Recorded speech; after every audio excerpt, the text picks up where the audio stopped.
लो जनाब, मियाँ अकब जवेद आलम की जर्मन पिंड सूद शरीफ लंबरदार दे मियाँ जवेद लंबरदार सूद शरीफ दे साहबजादे और नौजवान और बहुत काबिल हसीन बच्चा है। बड़े वेखे ने मियाँ जी, और अकब जिहड़ा छोटी जी उम्र विच होके अपने सिलसिले नूं जिकड़ उसने सांभिया, इत्थे कईयां दे उहदे उम्र दे नाल ही गुलियां खेडदे ने इत्थे। मियाँ जी जरा सुन के अकब दी एक गल मैनूं बड़ी मियाँ जी पसंद है, किहड़ी कि छोटी उम्र दे होने दे बावजूद कल मार्फत सुननी है, कोई ऐरा वगैरह चीज नहीं मतलब गिठा रखदा। ते सुन के जरा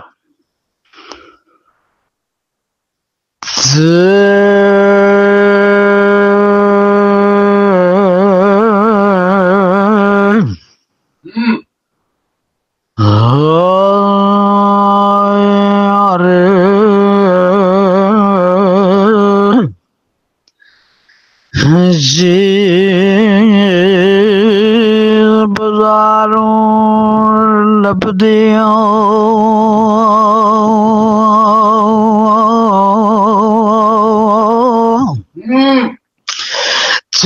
हर एक चीज बाजारों लभदियो ते सुन लै भाइयो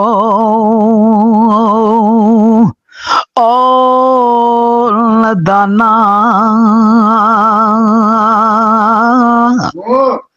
ते हर एक चीज बाजारों लभदियो सुन लै भाइयो नदाना ते भरावां जी चीज ना गोयो टुंडिए विच जाना ते पाई पाइया दे दर्दी होंदे ते भाई पाइया दिया ओ बावा बाप सिरे दाताज मुहम्मदो मावा ठंडिया छावा ते पुत्रा नालू तियां दा दुख डाडड़ा ओंदा मां प्यो ताई ते पुत्र ते ला परवाइयां कर दे तियां देन दवाई।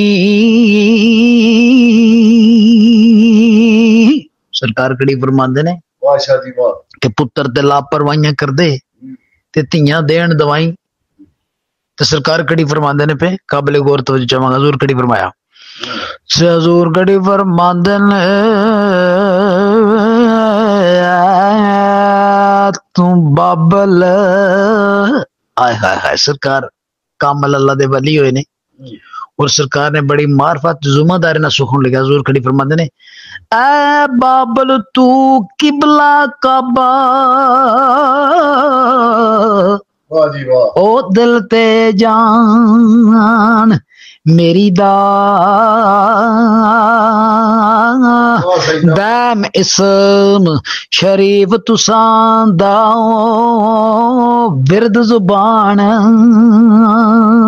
ओ मेरी दा।